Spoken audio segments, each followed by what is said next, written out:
여러분 반갑습니다. 지난번에는 제1조 인적 범위에 대해서 제가 강의를 했는데 레지던트, 그 다음에 fiscally transparent entity. 자, 이번에는 인적 범위의 주요 내용이 거주자였죠. 예. 제4조 거주자로 들어가서 이 거주자의 개념이 도대체 뭐냐.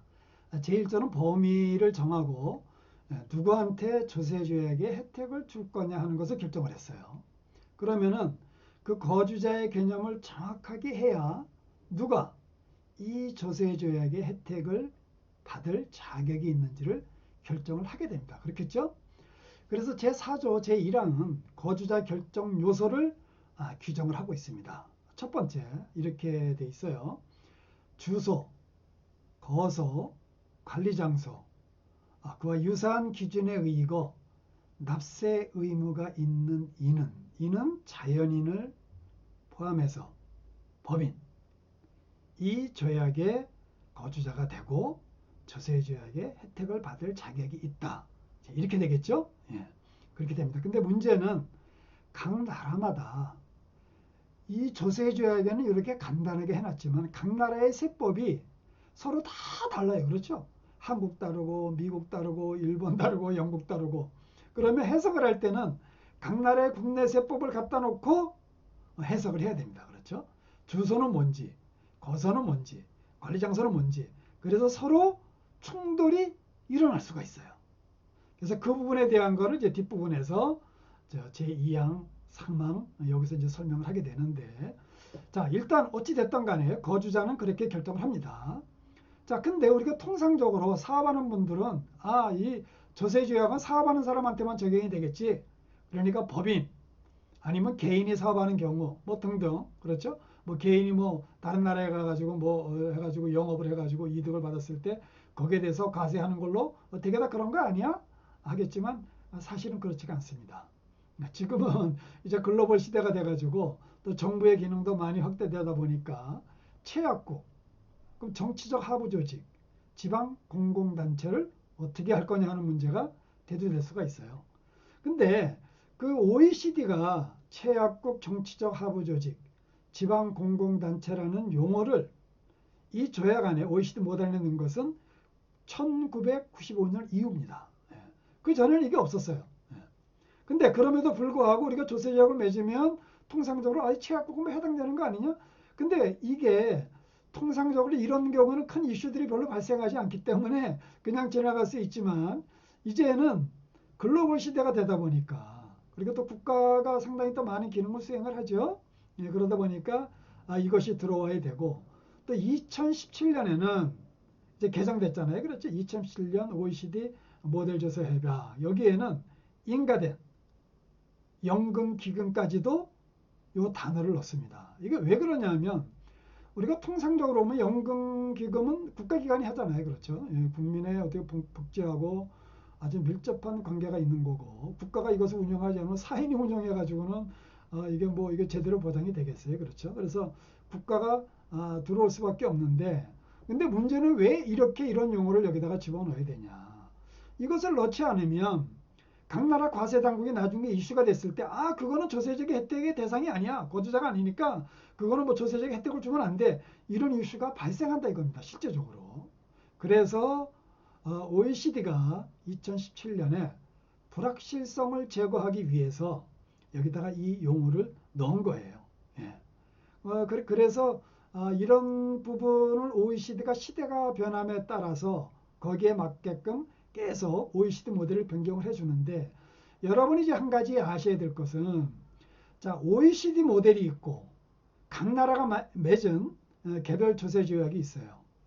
그러면 OECD 모델과 개별 조세 조약이 있을 때 어떤 것이 적용이 돼야 될까요? 어떤 사람은 OECD 모델을 가지고 막 그냥 끌어와가지고 이렇게 적용하려고 하는 경우도 있는데 절대 아니죠. 예.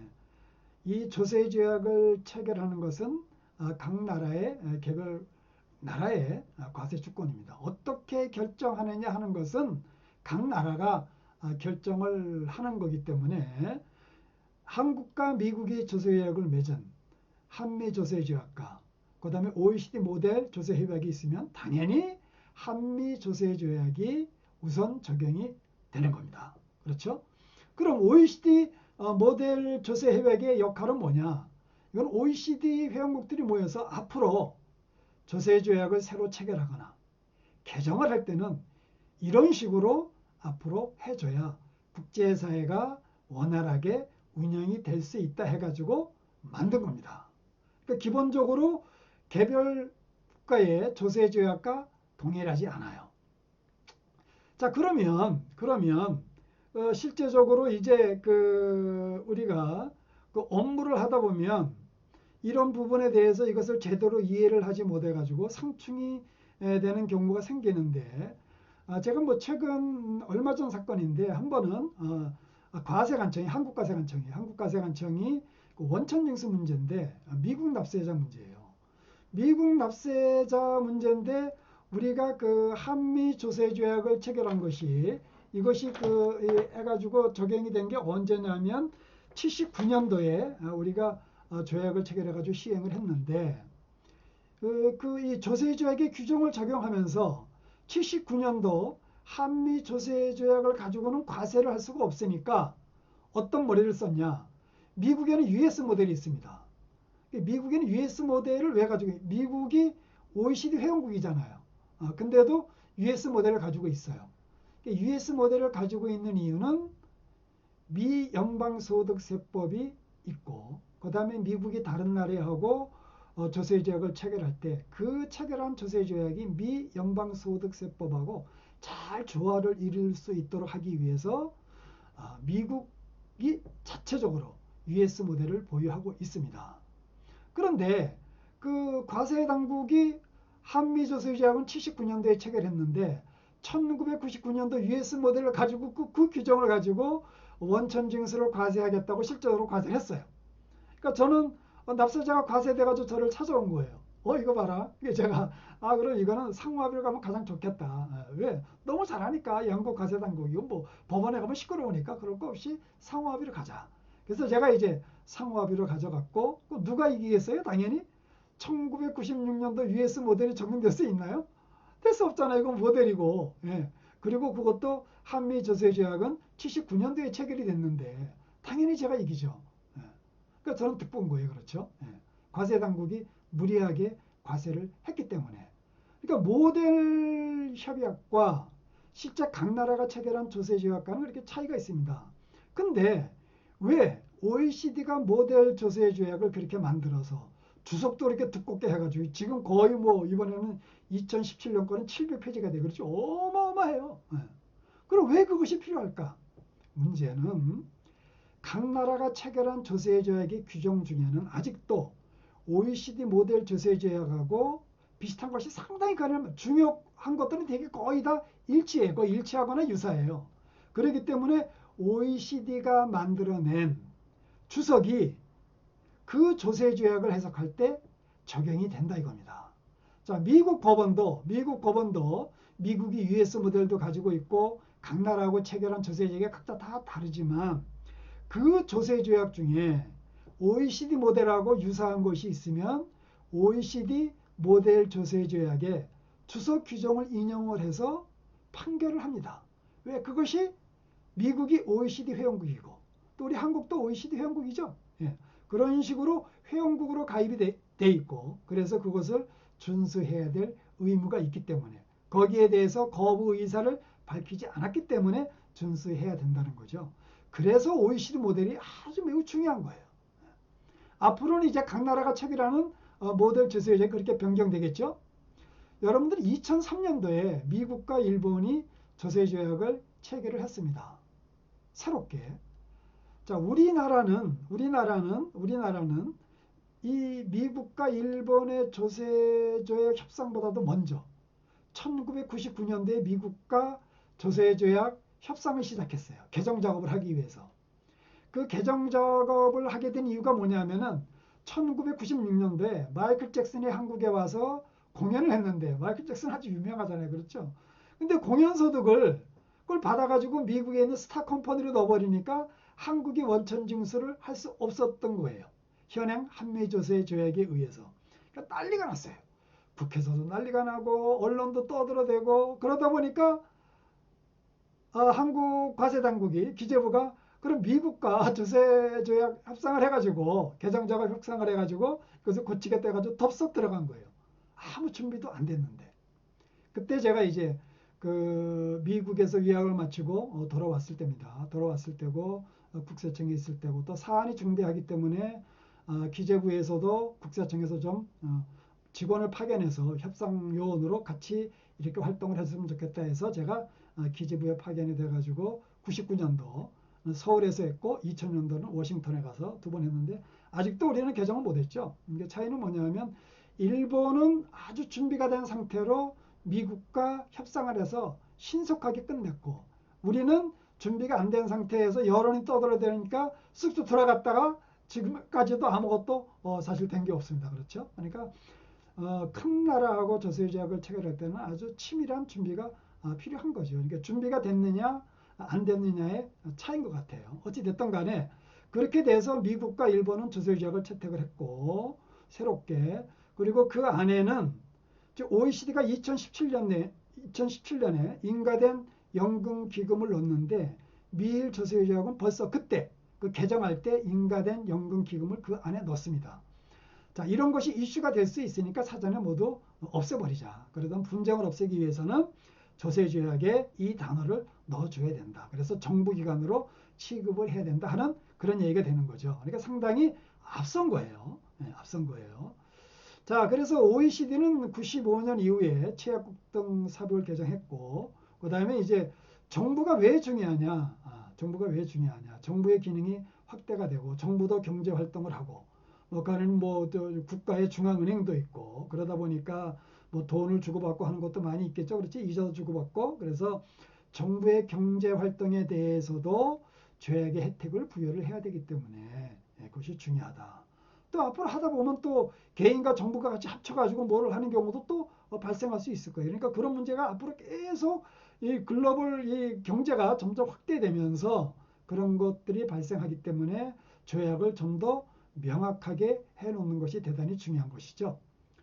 자, 그리고 이제 거주자 개념은 각 세법에 따라서 통상적으로 이제 그 개념을 규정하고 조세 조약에도 서로 나라가 체결을 할 때 뭐 주소, 거소, 관리장소, 유사한 기준에 의거 납세 의무가 있는 인 이것은 각 나라의 세법을 보고 그 기준에 의해서 결정을 한다 이겁니다. 근데 서로 상충되는 경우가 상당히 많이 생겨요.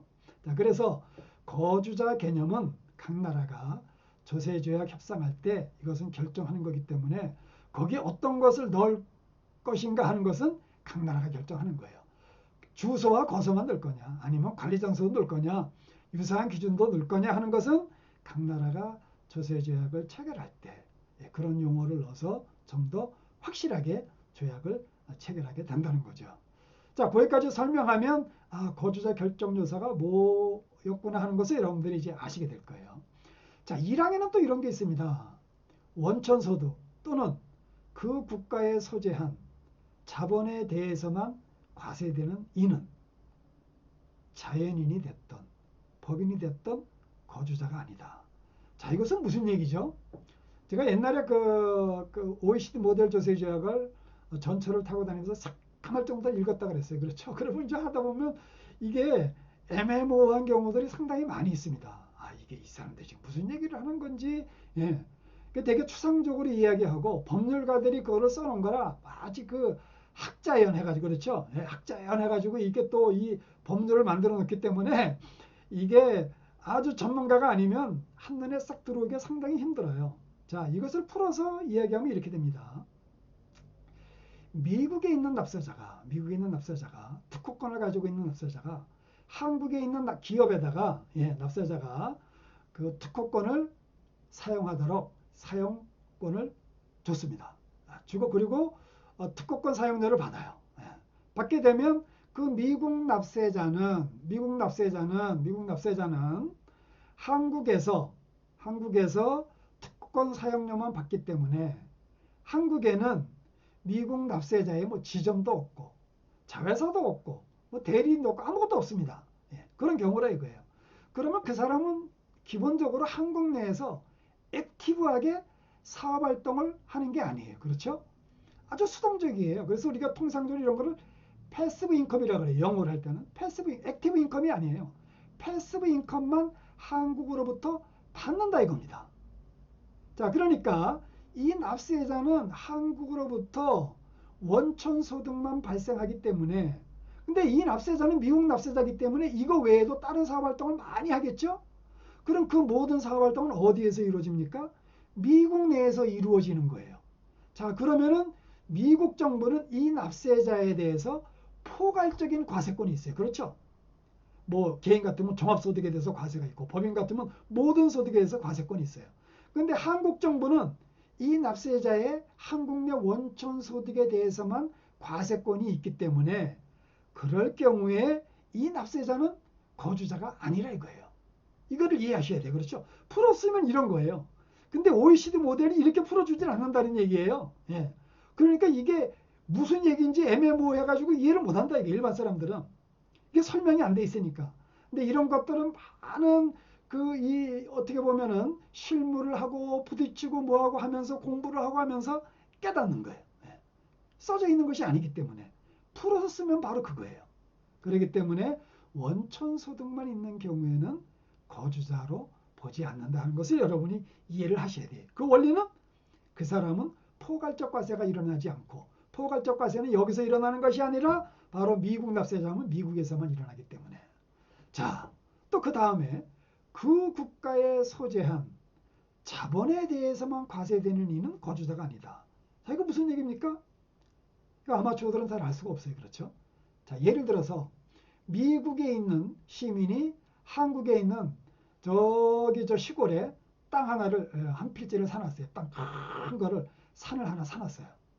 근데 아무도 거기 관리인도 없고 뭐 사업 활동도 없고 그냥 산이에요. 산만 있어. 자, 그런 경우에 그 산에서는 소득이 발생을 하나요, 안 하나요? 소득이 발생 안 해요. 그렇죠? 소득이 발생하면 그 소득을 관리할 수 있는 사람도 있어야 되니까 뭔가 이게 활동이, 그 액티브한 비즈니스가 필요하겠죠. 그렇죠? 대리인을 두던 뭐를 두던 간에. 근데 그게 없다 이겁니다. 없으니까 그 사람은 자본에 대해서는, 자본에서 발생하는 소득에 대해서 소득세도, 법인세도 납부할 의무가 없어요. 없으니까. 근데 무슨 납세 의무가 있습니까? 그 납세자는 미국 납세자예요. 한국에 있는 지방세. 그렇죠? 지방세, 뭐 여러분들 이 지방세가 있잖아요. 재산을 가지고 있으면 재산세죠. 재산세를 낸다 이겁니다.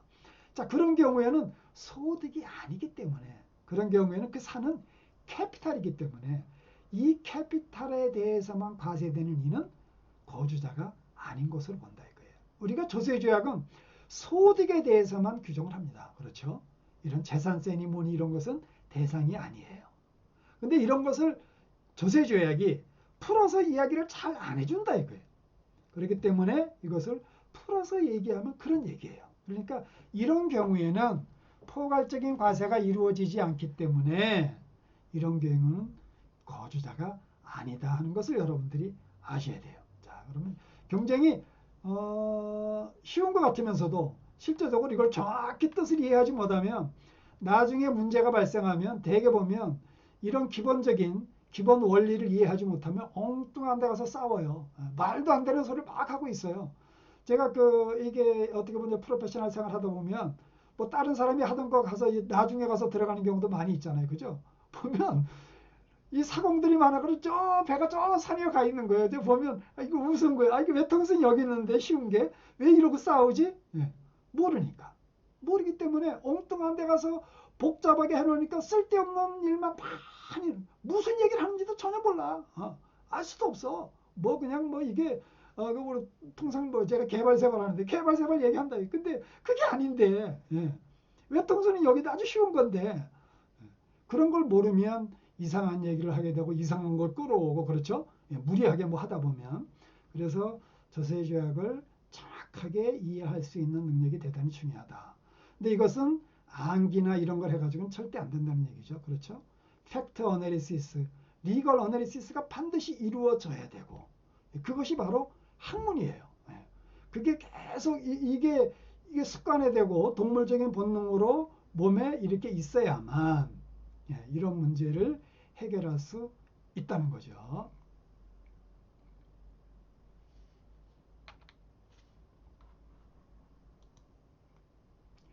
자, 제2항은 개인의 타이브레이커 룰을 규정을 하고 있습니다. 자, 이것은 뭐냐 하면은, 자, 여러분들 제가 조금 전에 설명드린 대로 저세조약에 이거 앞에 보죠. 자, 주소, 거소, 관리장소, 유사한 기준에 의거, 납세 의무가 있느니. 그럼 이거는 각 나라 세법으로 가야 된다 그랬어요. 그렇죠? 보면, 자, 한국의 소득세법을 여기 한번 보시죠. 여기 한국 소득세법. 1조의 2를 보면 거주자란 국내에 주소를 두거나 183일 이상 거소를 둔 개인을 우리가 거주자로 본다. 그렇죠? 이거 한국 세법이에요. 시행령 보면 주소는 국내에 생계를 같이 하는 가정 및 국내에 소재하는 자산의 유무 등 생활의 객관적 사실에 따라서 판정을 한다. 거소는 주소지 외의 장소 중 상당 기간에 걸쳐 거주하는 장소로서 주소와 같이 밀접한 일반적인 생활 관계가 형성되지 아니하는 장소.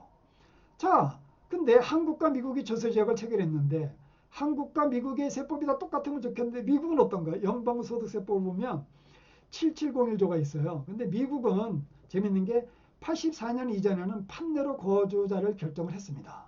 그때는 말하자면 세법에 이거 코드가 안 들어와 있었던 거예요. 미국은 통상적으로 보면 이제 이 판례가 발전된 국가죠. 그렇죠? 그럼에도 불구하고 미국은 이 성문법이 어마어마합니다. 예, 어마어마합니다. 예. 자, 근데 84년 이후에는 어떻게 했냐면 세 가지 기준을 뒀어요. 합법적인 입국을 한 사람, 녹색카드. 예를 들어 가지고 한국 사람이 미국에 가지고 영주권 신청을 해가지고 들어가죠. 그럼 녹색카드를 받아요. 그린카드를 받아야 돼요. 그런 경우에는 합법적으로 입국을 했기 때문에 바로 거주자로 본다는 얘기예요.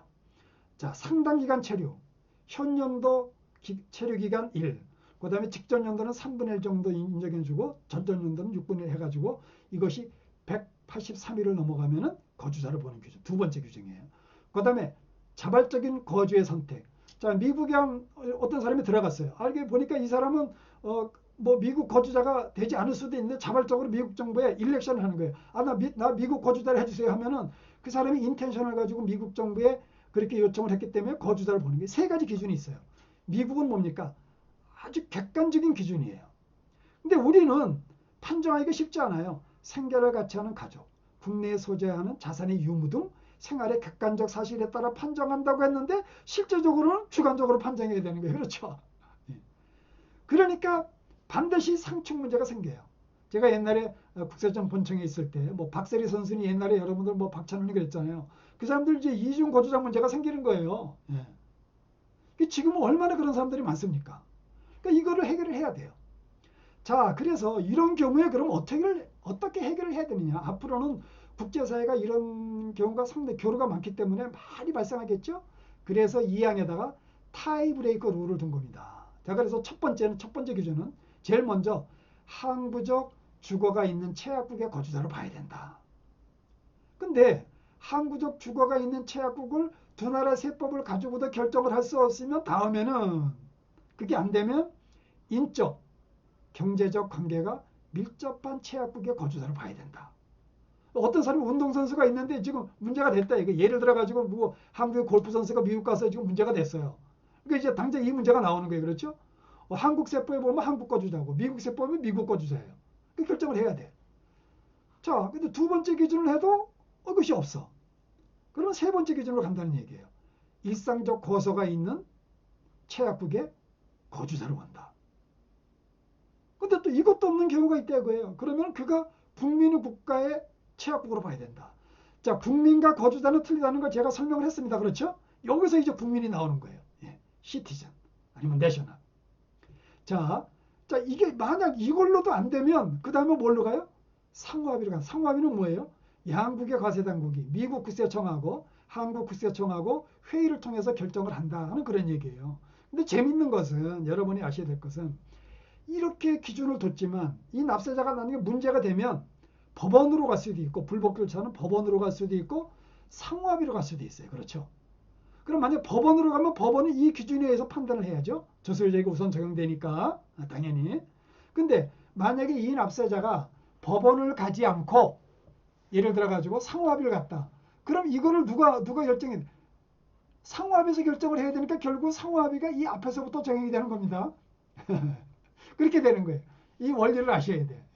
근데 결국은 앞으로는 이런 문제가 많이 발생을 할 거기 때문에 실제적으로는 이제 상호합의 가면은 각 나라의 과세 당국의 전문가들이 저도 이제 상호합의로 했지만 전문가들이 모여서 이렇게 그 결정을 하기 때문에 전문가들이죠. 그렇죠. 이 문제만 계속 다루는 사람들이에요. 그러니까 뭔가 합리적이고 대개 이제 법원이나 이런 데 가면은 국제조세 실무를 많이 보지 못하기 때문에 법원의 판사는 통상적으로 전문가라고 이야기하기 어렵겠죠. 그렇죠. 그것만 다룰 기회가 없으니까. 국세청에서 이 문제만 상호합의를 다루는 사람은 그것만 하잖아요. 그렇죠.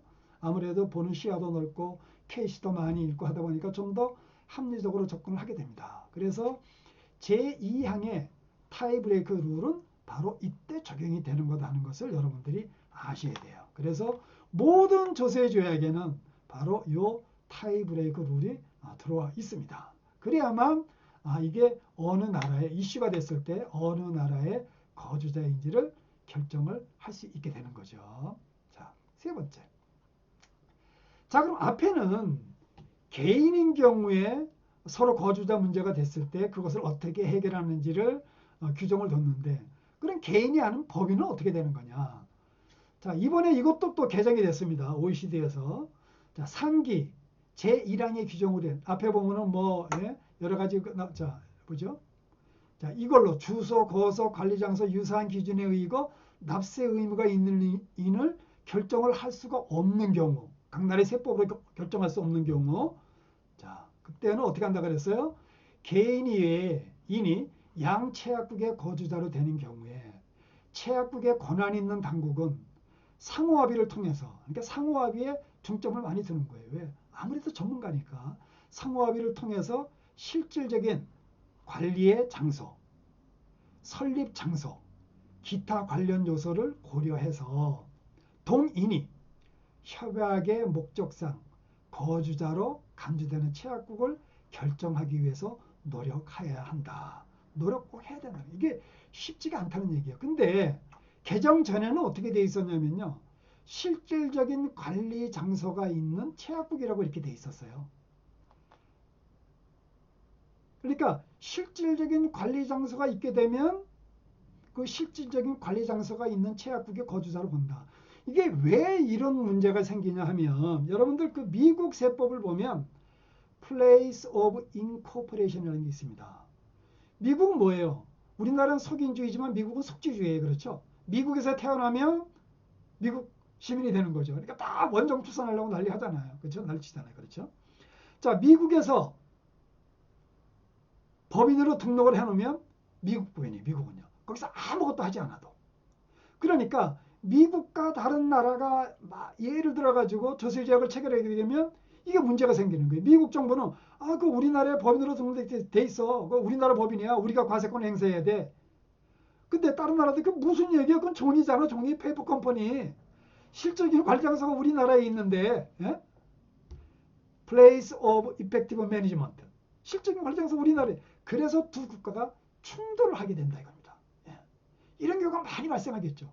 이게 앞으로 국제가 글로벌화 되면서 이런 문제가 엄청나게 많이 발생할 수가 있어요. 미국 내에서도 미국에서도 예를 들어 가지고 각 주마다 상법이 다 다르기 때문에 델라웨어에다가 본사 등록을 해놓고 실질적으로 그 사업은 뉴욕에서 하는 경우 뭐 아니면 저기 뭐 LA에서 하는 경우 이런 경우들이 상당히 많이 있다 이겁니다. 미국에 뭐 보편화돼 있어요. 그래서 이 문제가 발생하는 거예요. 그래서 이 조문이 왜 들어와 있는지를 여러분들이 Y를 설명할 수 있는 Y. 이게 그래서 이런 조문이 들어와 있는 거네. 이거를 정확하게 이해하지 못하면 아무리 봐도 머리만 아프니까 조약을 들어와서 읽을 수가 없다 이겁니다. 이걸 읽어야 들어갈 거 아니에요. 그렇죠? 딱 전문가를 전부 다 인터액션을 하기 때문에 그 메커니즘을 이해하지 못하면 올바르게 조세 조약을 해석을 할 수가 없는 거예요. 그러면은 그런 사람들이 해석을 하면 뭐예요? 아마추어가 해석하는 거예요. 엉뚱한 데로 가는 게 이게 뭐 배가 엉뚱한 데로 산으로 가게 됩니다. 그렇죠? 이런 메커니즘을 전부 다 알아야 정확하게 들어가서 엉터리 과세를 제압을 할 수가 있는 거예요. 또 올바르게 국제거래를 시행을 할 수 있고. 자, 여러분들 이렇게 되면 이제 거주자에 대한 개념을 어느 정도 이해를 하셨을 텐데 제가 여기서 이제 요 부분에 대한 게 다 끝났기 때문에 한미 조세 조약에 대해서 제가 여기서 조금 더 제가 부연해서 설명을 드리면, 여기 이제 미일조세조약 이렇게 채택 이렇게 해놨잖아요. 제 박사 논문이 한미조세조약의 개정 방안입니다.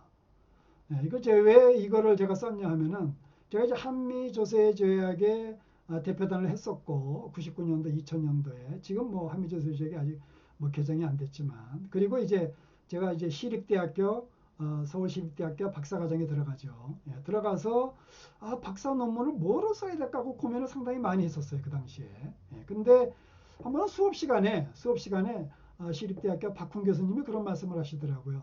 그 한미조세조약이 지금 개정 작업 중에 있으니까 이것이 논문으로 나오면 참 좋겠다는 그런 얘기를 하세요. 근데 이게 대단히 광범위한 거거든요. 그래서 내가 이거를 제가 이제 그 당시도 논문 토픽을 고민을 많이 하고 있었는데, 이거 논문 토픽을 도대체 뭐로 정해야 되나 하는 고민을 많이 했었습니다. 그래서 제가 이제 뭐 국제조세를 전반적으로 그 업무를 수행해 왔던 사람이니까 고민을 많이 했었는데, 그때 제가 그 얘기를 듣고 이걸 한번 도전해 볼까 하고 제가 마음에 이제 결정을 했어요. 그리고 제가 이제 우리 송상정 교수님하고 또 의논도 하고 해서 도대체 이걸 어떤 식으로 논문을 할 건지, 그래서 제가 우리 김한석 교수님을 지도 교수님으로 모시고 이제 박사 논문을 결국은 해냈는데, 그 당시 제가 이거를 쉽게 할 수 있었던 이유는 그 현행 한미조세 조약하고, 그다음에 이제 일본이 미국과 새로 조약을 체결하기 전에 미일조세 조약이 아주 비슷합니다. 미일조세 조약이 1971년도에 이제 처음에 이제 만들어졌고, 그다음에 이제 미국이 어떻게 보면 한국에다가 79년도에 우리가 이제 시행을 했는데, 76년도에 우리가 이제 뭐 어떻게 보면 서로 하기로 이제 어그리를 했고 했는데, 그때 일본하고 이렇게 했으니까 당신들도 원래 그 일본법을 많이 따르잖아. 우리 사실 그렇잖아요. 일제시대 거쳤으니까. 일본하고 우리가 이렇게 조세조약을 체결했으니까 당신들도 이걸 가지고 모델로 삼아서 해. 이렇게 해가지고 우리 정부가 사인을 하다 보니까 미일조세조약과 한일조세조약이 거의 똑같은 거예요. 거의 똑같아요. 그래서 제가 가만히 생각을 해보니까 이것을 지금 미일조세조약하고 그 다음에 한미조세조약이 거의 유사하니까, 미일조세조약이 2003년도에 새롭게 이렇게 세계적인 조세조약으로 변경이 됐으니까 이 과정을 내가 분석을 해가지고 우리나라가 앞으로 미국과 어떻게 조세조약을 개정할지를 한번 내가 안을 내면 좋겠다. 우선은 미국 같은 경우에 그 당시 제 생각에는 미국은 이제 US 모델을 가지고 있잖아요. 그렇죠? 계속 이렇게 업데이트를 해오고 있는데, 제가 미국에서 공부를 했으니까 우리 한국에도 US 모델 같이 그런 모델이 하나 있어야 되는 거 아니야? 제가 그런 생각을 했어요. 그래서 미일조세조약, 개정된 미일조세조약을 완전히 해부를 해버리면, 이거를 해가지고 우리가 어떤 식으로 앞으로 조세조약을 체결할지를 내가 논문을 쓰면 이게 바로 한국의 모델 조세조약이 되는 거 아니냐 하는 생각을 제가 가졌습니다. 집중적으로 미일조세조약을 분석을 해서 하다 보니까 아이디어가 쓰더라고요. 그러다 보니까 이게 양이 대단히 방대한 건데 그게 논문으로 탄생을 하게 되더라고요. 어떻게 보면 제가 그 뱁스 프로젝트 강의 국세신문에서 발행한 거에도 제가 제 논문을 그 뒤에다가 실었는데, 영문까지 해가지고 어떻게 보면 그런 과정으로 해가지고 어떻게 보면 우리나라의 국제조세가 발전하는데 나름대로 제가 기여를 해오고 있다고 생각을 하고, 그래서 우리가 그 OECD 그 교육을 통해서도 여러분에게 우리가 OECD 모델에서도 알 수 없는, 제가 실무 경험을 통해서 알게 된, 또 학문을 통해서 알게 된, 미국에서 여러 가지 그 공부 과정이라든가 이런 것을 연구 과정을 통해서 알게 된 이런 것들은, 그런 것들은 뭐 어디 뭐 책에 있는 게 아니잖아요. 그렇죠? 때에 따라서는 제가 여러분에게 이렇게 강의하는 것들이 그 책에다가 무슨 글을 쓰려면은 뭐 체계적으로 써야 되고 뭘로 하기 때문에 그런 데는 시시콜콜한 건 이야기할 수가 없어요. 그렇죠? 근데 강의를 하다 보면 어떻게 보면 이런 얘기도 할 수 있다는 게 어떻게 보면 상당히 이 강의의 장점인 것 같아요. 장점인 것 같아요. 그래서 제가 앞으로 여러분들에게 OECD 모델을 설명하면서 그동안에 제가 해왔던 여러 가지 경험과 이런 것들을 곁들여서 이야기를 하게 되면 여러분들 업무에, 여러분들이 앞으로 국제조세 전문가가 되는데 크게 기여를 할 수 있으리라고 생각을 해서 제가 그런 이야기도 섞어가면서 말씀을 드렸습니다. 자, 그러면 오늘 강의는 사주에 대한 강의는 여기서 이제 끝난 것으로 제가 생각을 하고 다음 강의 때 여러분들을 다시 뵙도록 하겠습니다. 여러분 수고 많으셨습니다. 감사합니다.